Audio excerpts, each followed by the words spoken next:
As AI tools become more embedded in our everyday lives, so do the concerns around their role in responding to mental health issues, especially among vulnerable users out there. Joining me today is Dr. Karen Sutherland from the University of the Sunshine Coast. Why is there concern about AI reinforcing harmful beliefs or delusions even in users? Look, I don't think OpenAI had any idea or could have predicted the way that people are using ChatGPT. They're using, not everyone, of course, but there is a strong use of this tool people are using it like their personal therapist. And the problem is, and this was in the last model of 4.0, where users actually asked ChatGPT to dial it back because it was so sycophantic that it was agreeing with everything that the user was saying, and even when the user was being quite delusional. And this was very harmful. I mean, what could have happened if the person was really taking on and having these delusions reinforced is it's a real issue. And at least OpenAI has now identified how people are using it. Some people are using it and tried to put some more guardrails in place. It's good to see, but what do you think can be actually done to build stronger safety measures into these AI platforms? It's one thing to tell it, don't lean into many crazy ideas and things like that, but another thing to actually enact some roadblocks.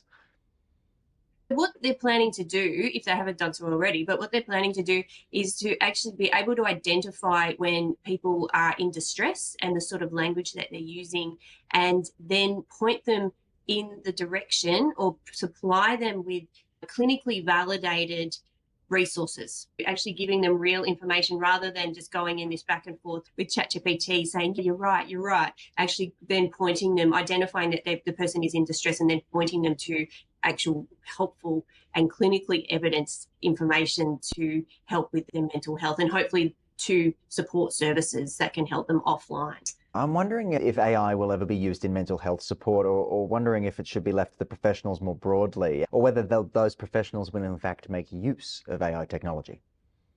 I think it's already happening. It is happening. There is a tool called Theryo, I think it's called. And what's happening with that tool is that because when people are in therapy and there's a lot of notes taken and things like that, it actually is helping them to, outside of the sessions, to make sense of what happened in the session and helping them to come up with themes and things like that. But it is being used in very constructive ways, but it's still very human-centered and it's based on what's happening in the session. It's not taking the place of the session, so the person talking to the AI. But I know there's a lot of research going on in that space just to see how AI could be used to help with mental health. That's interesting. Now, speaking of mental health, let's jump to our next topic.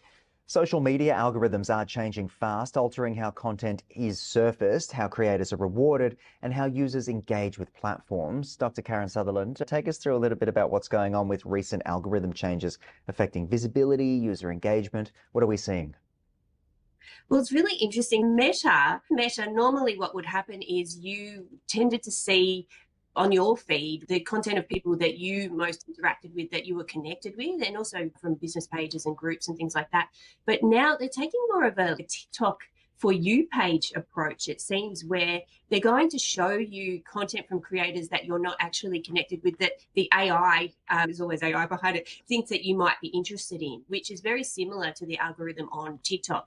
And it means if you are a creator that you now have a greater opportunity to get in front of people that you're not connected with, but they're saying you've got about 3 seconds maximum to get their attention and hook them into even watch it. That's across better platforms. TikTok has been really, I mean, this has been the case for quite a while, but they're a very search-driven platform. They're saying any text, any captions, subtitles, whatever, hashtags, they're all used to power search, to be very, very careful about what you're doing and very strategic so that you can be found on the platform. And this sort of reinforces research that came out last year to show that Gen Z are using TikTok to search for products and services more than Google now.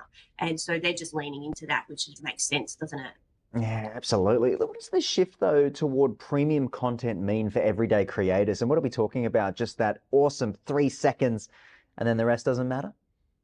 Oh, no, it does matter. Absolutely. But I think people are scrolling. You have to leap out of the news feed, particularly if they don't know you or have never seen you before, to get their attention. They stop scrolling and begin to watch. But of course, the 3 seconds is important to get their attention. Then you have to sustain it. If you can get them to watch to the end, And this is the case also on things like YouTube Shorts. That's an algorithm change there. The aim is to get people to watch to the end or even watch multiple times. And it's a similar thing with TikTok and Reels as well. That's the aim, to get them right through to the end, but you need to get their attention in the first instance to even have a chance of that even happening. Absolutely. Hey, stop scrolling if anyone's scrolling. Yeah, Stop scrolling. That's the Dr. Karen Sutherland. Thanks for joining us on the program, running us through a little bit about what is going on. Thank you so